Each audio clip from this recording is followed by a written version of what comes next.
Good evening, Willowdale and beyond. I'm Sebastian Biasucci. Welcome to Meet Your Neighbor, NeighborLink North York's live stream interview series. Each week, we introduce you to a new neighbor in the spirit of building a more connected community.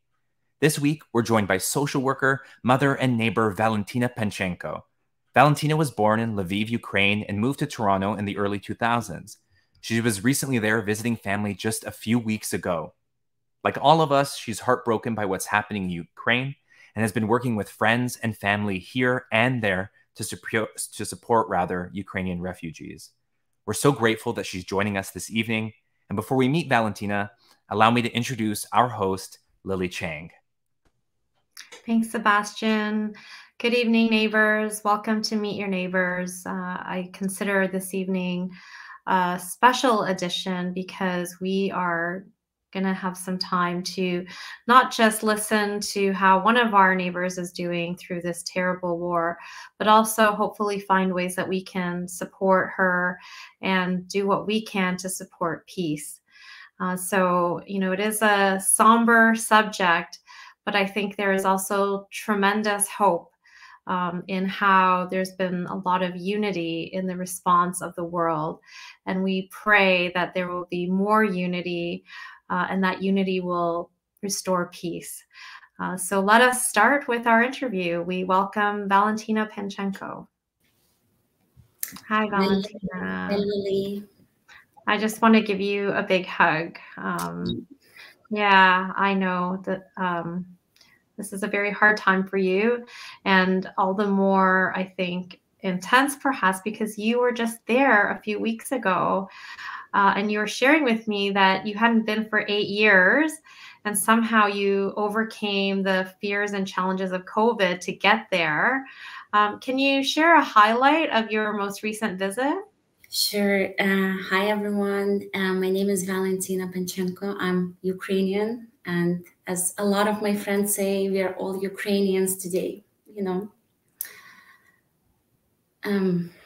It's very hard because my whole family is back home. My mom, my dad, my sister, my cousins, my uncles, everyone.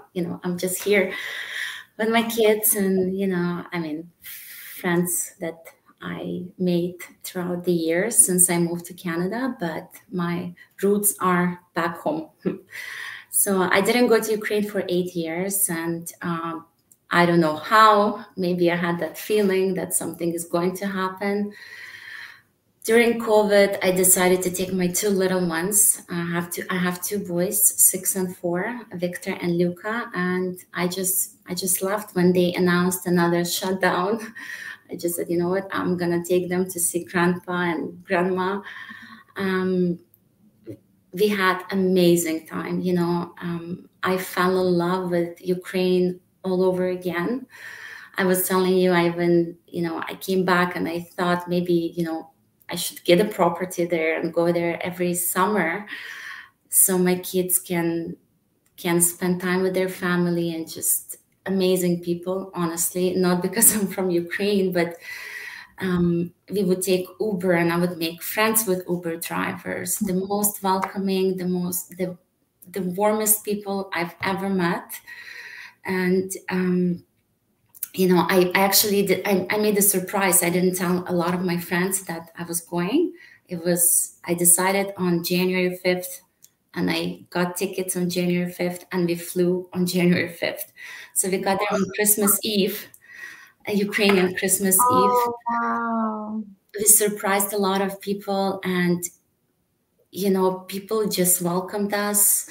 I called a lot of my friends because I have most of my friends are there, and they just said, just bring your kids, just come over. And every single day we would be, I was there for 2 weeks. So every single day we were over at someone's house.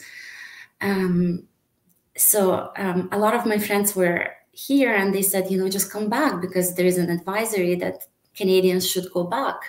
And I said, no way. Like it cannot happen. Ukraine and Russia, we are like brothers. We are like brothers. I have lots of Russian friends. My mom's brother is Russian. It lives in Moscow. So for me, it was just, no way, it cannot happen. I was actually thinking to extend my stay, but we came back, and a month later, this happened. So you carried all these warm, beautiful feelings back, thinking about planting some deeper roots. Mm-hmm. I mean, when you describe how your family is all there, I can just picture, your heart has so many roots to your homeland. And then, the day the news hit, how was that day for you and your family? Because so it happened at about 10:30 p.m. here and 5:30 a.m. there. So I actually the one who called my cousin who is in Kiev, my mom, and my cousin said, "What are you talking about? I'm going back to sleep." I said, "No, they're bombing.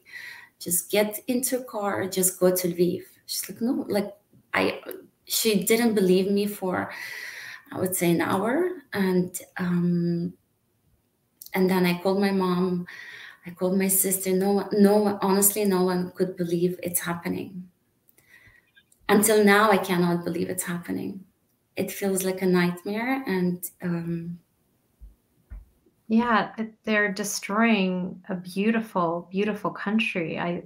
I see the pictures of Ukraine before the battle, and there's just so much devastation. And innocent lives, women, kids. It's unbelievable. It shouldn't be happening. 2022, we shouldn't be like, I was watching World War II movies, like, I don't know, a month ago, and I'm like, oh my God, how could it happen? And now we are living it. Mm-hmm. I can only imagine that it still doesn't feel real because the people you love now are in danger. Have any of your loved ones been able to escape? I'm talking to my sister every day because right now Canada is offering this opportunity to come here, and she doesn't want to. She said she wants to stay with her husband. The kids are crying, and she is helping a lot. She's helping a lot. So my school became a refugee camp. If you know, Lviv now is the safest city. I don't know for how long, but I was able to get from my friends, from my family, about $7,000, and I'm just sending, little by little, so she can go and buy things that are needed there. She's buying diapers, she's buying food for refugees, for people who are still there, stuck there, and they cannot get anything or they cannot get out. So my sister, she said, I'm gonna help, I'm not going anywhere. That sounds like your family reflects the character that we are seeing that has, I think, moved the world, because there's a reason why the world has been so unified. And I think it's because of the courage of the Ukrainian people, because everybody has stayed, so many people have stayed to fight.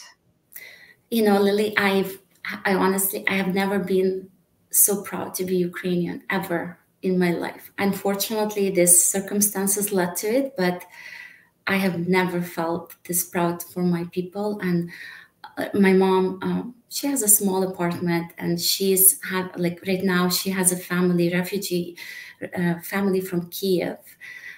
They were able to escape, but today they got really bad news. Both of them are lawyers. They have a 7-year-old kid, and their apartment in Kiev was bombed, so they lost everything. So I was talking to my mom, and they're saying, you know what? Okay, we have money. We have enough money for food for a month, and then what? We don't know what to do. And we can't imagine it going that long. We don't want it to go that long, but that is I'm sure it's a desperate question so many people are asking. Mm-hmm. And so the cell phone and internet are still functioning for everyone? Well, my mom cannot get a hold of her cousin who is in Vinnytsia. It's, close to Kiev, for 3 days.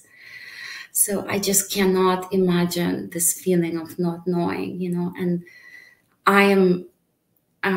I'm checking my phone every half an hour, even throughout the night. I'm checking when was the last time they went online. So, I'm waiting for them to wake up so I can call and see if they're alive and if they're okay. It's a horrible feeling.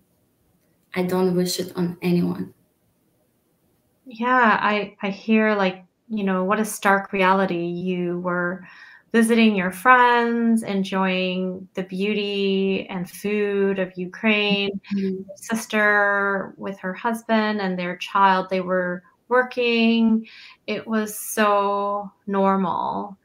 And then now your sister is a community organizer, helping refugees in a school, and now they have lost their home. And I'm sure, like, there is a thought, how are we going to rebuild? But then, like, when are we going to get to rebuild, and how long is the suffering going to happen? And what's next? What's next? Mhm. Someone told me yesterday, this phrase that is stuck in my head. They said, yesterday we were happy and today we are just alive. It's so powerful. Yeah, I think I saw a video or an interview where a father was saying, just the other day we were talking to my daughter, what do you want to do for your birthday? There were plans like any other family would be making plans. And now it's been upended, and you are, like, I think in adversity, beauty always does arise. And so we are seeing the beauty of the strength of Ukrainian people, the beauty of your sister choosing to stay amidst so much uncertainty because she wants to serve her people, serve the country, to not be separated with her husband. Mm-hmm. How do you balance your heart and mind space? Because you are living in Canada and waking up safely, and meanwhile, parts of your flesh, really, like your mom and your dad, are not safe, are not in a place where, and your heart is hanging with them. How are you balancing life here right now? Yeah, with a lot of difficulty. And I feel like it's a lot of guilt, and it's this feeling of guilt. A lot of my friends who were able to escape, who are in Poland, they feel guilty. They're saying, we want to go back. We want to help. Like, why did we leave? Like, I have a very close friend. She's in Poland right now, and she has 2 kids, and she's saying, I want to go back. I want to help. And I said, no, you have 2 kids. You have to think about their safety. But she said, no, I want to go back. I want to help. People who are left behind, they're feeling guilty because they're thinking, is it safe for my children to stay here? So it's a mix of emotions. I'm here, I'm feeling guilty while I'm not there, to help more. So this feeling is very powerful.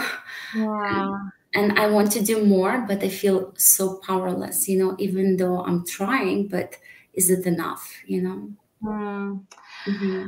Yeah, I'm in a chat, I guess, on Mm-hmm. WhatsApp, and I see, like, so much passion and motivated efforts to get the message to Russians, past all the new rules, to try to let your brothers and sisters in Russia know that this is in fact a war that's happening. It's not a special military exercise as it's been described.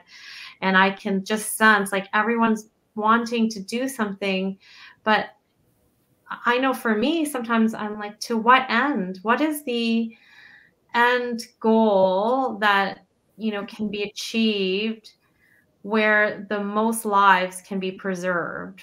How can we get to that place? And, at the same time, how can we just sit by and watch people die every day? How do we do that?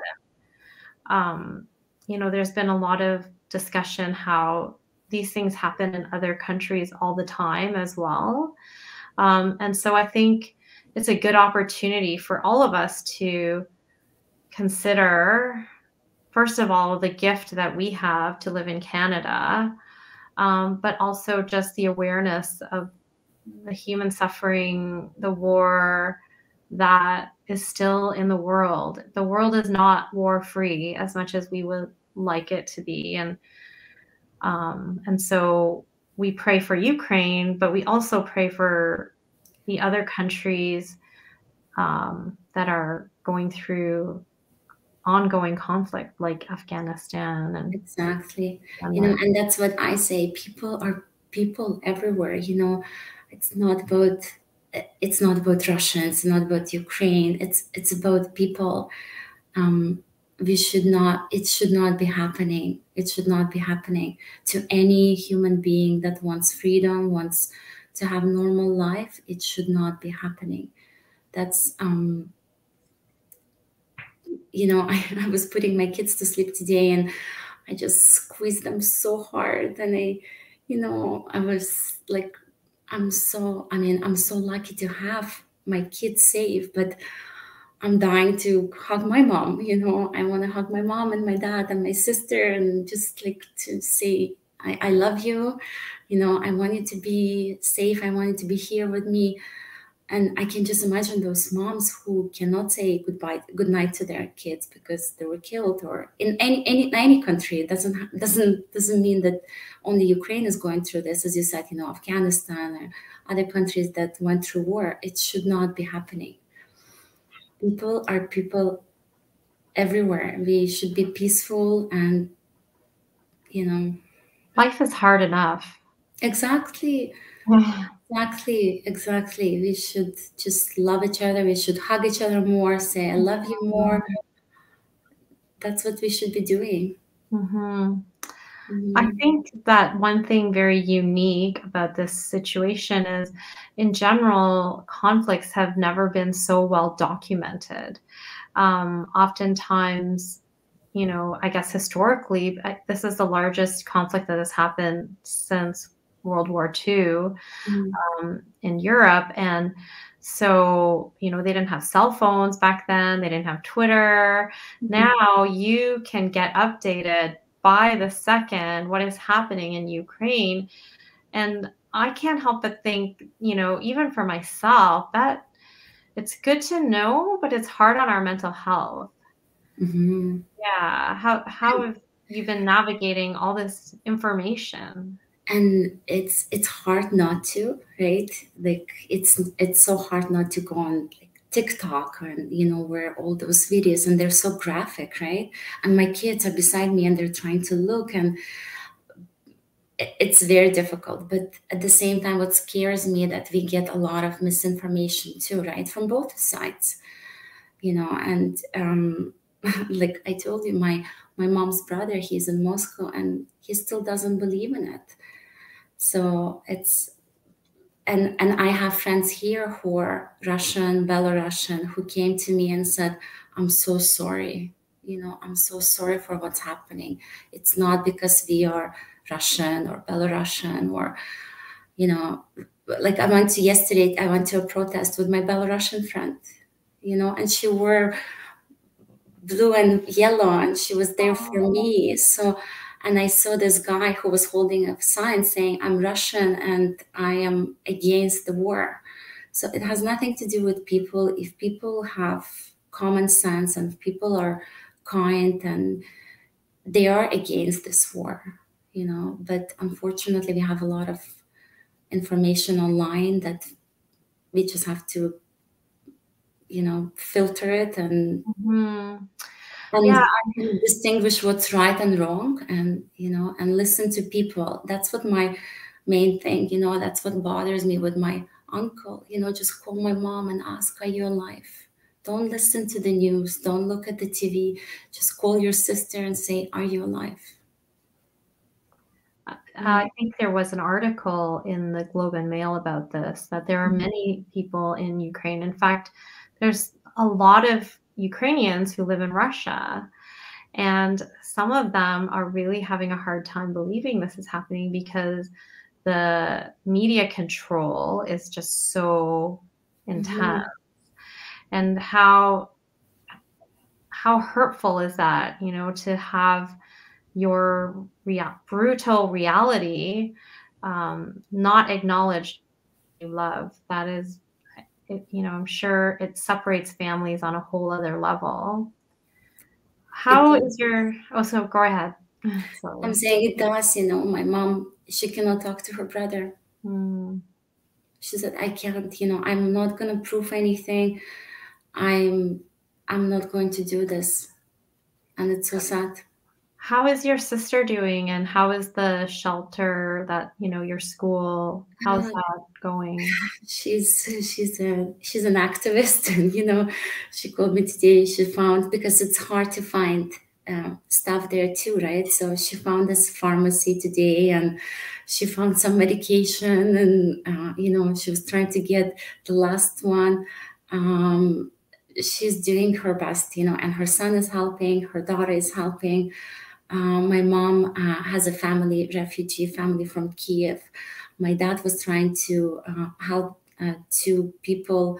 They escaped from Irpin, the city that was bombed, and they were under the bridge. So so he was able to get them to a safe place. And he said this older lady, 80 years old, was crying on his shoulder and was so thankful. I mean, it feels good, but at the same time, it's like, why is it happening? So are stores still open? Is there still infrastructure that's running? In Lviv, they are. They have, but I guess the supplies are limited, especially medication. Not much is coming to the country, but Lviv is situated, and a lot of help is coming in. Oh, that's really good to know. You know what, Lily? Like, it's scary because I don't know what if he decides, like Putin or whatever, decides to go further and to go to my city, and it's a very scary feeling. Yeah, because it just seems like, there's, when you tune into the news, there's like a map, right? And then they put the hot spots in red, and it seems like the red regions are growing over the last few days. And again, in my head, I'm just like, to what end? To what end? How can we stop this? And how can we not allow a bully to be taking lead? It feels like because he has a nuclear button that he is the leader in this situation. And that's just all kinds of wrong. I think more people need to be, especially in Russia, if you have any friends, just to send them a message somehow. I don't know how much information they are able to get, but somehow get them informed that it is happening. It is happening. And I know they're scared as well, because we all have seen their 15 years or something in jail if they say something, but they have to stand up for Ukraine.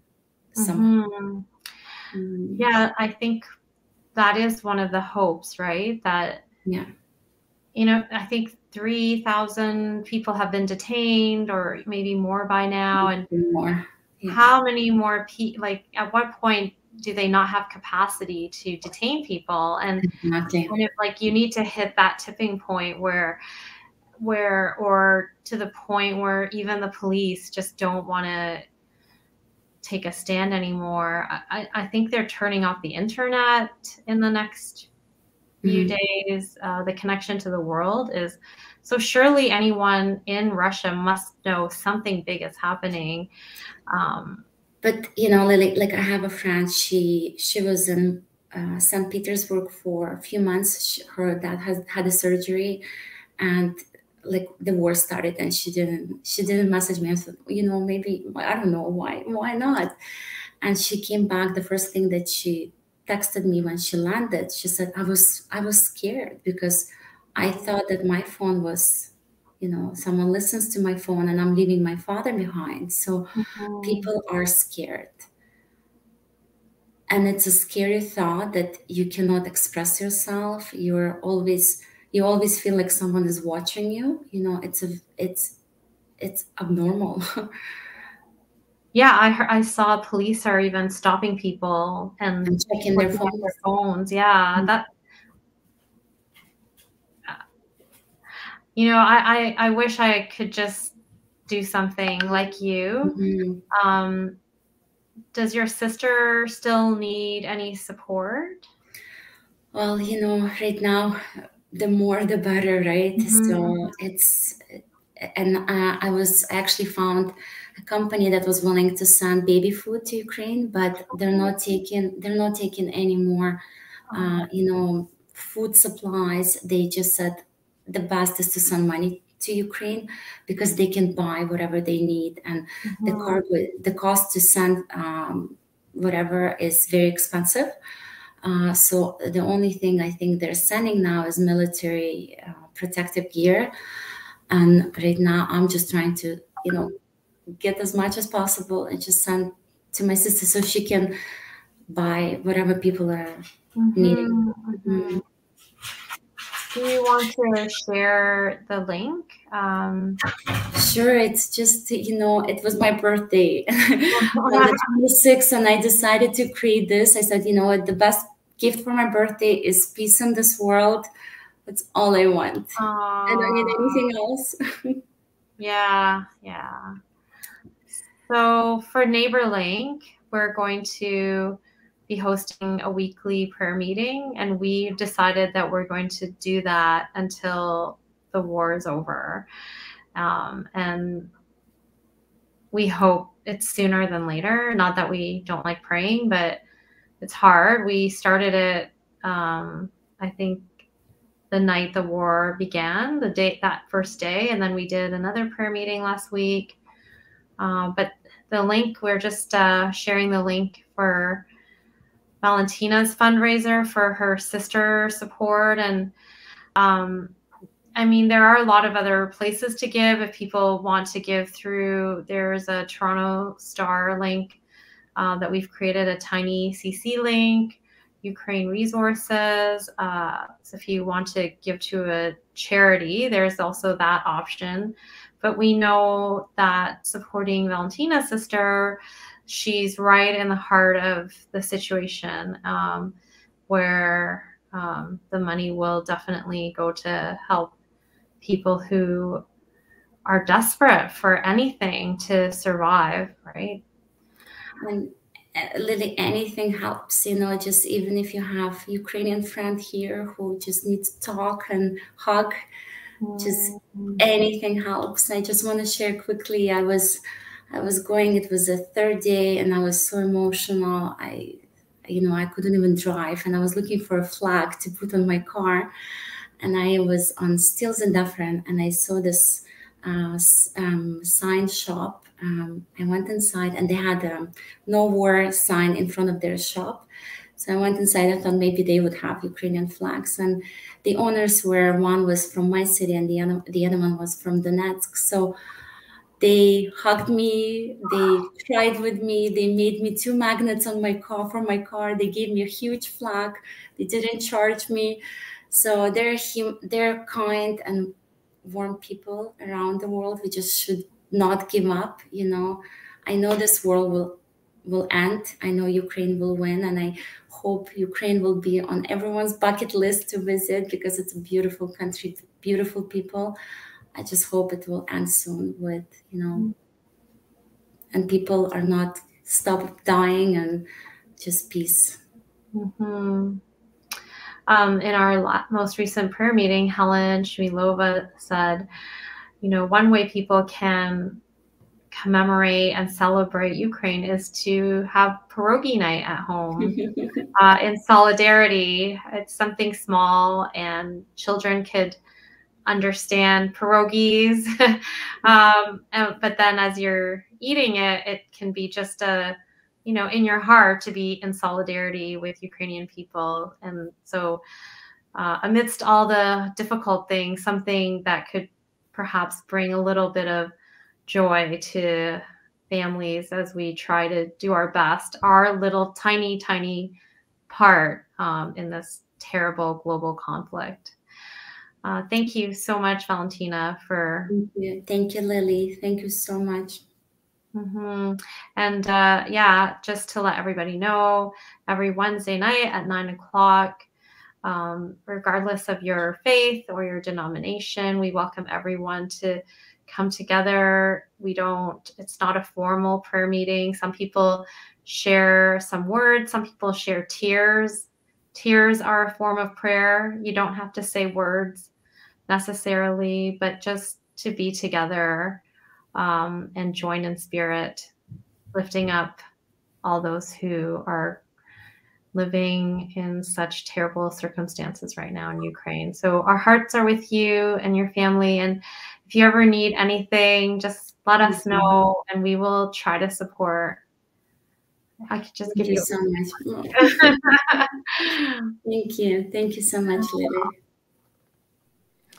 Okay. Thank you, Lily. And thank you, Valentyna, for being so open and vulnerable and for sharing your heart with us tonight. And thank you to everyone who tuned into this conversation. For ways to support the people of Ukraine, you can visit that link. It's scrolling at the bottom of the screen right now, tiny.cc/Ukraine resources. It's a collection of resources that were put together by the Toronto Star. I've also got the link going at the bottom now. This is our Facebook event where you can find the Zoom link to attend those prayer gatherings on Wednesday. So tiny.cc/pray4peace. Okay. And to stay connected with us, to find out about future interviews, information on these prayer gatherings, community events, community care initiatives that are going on right here in Willowdale, stay connected with us on social media at NeighbourLinkNY.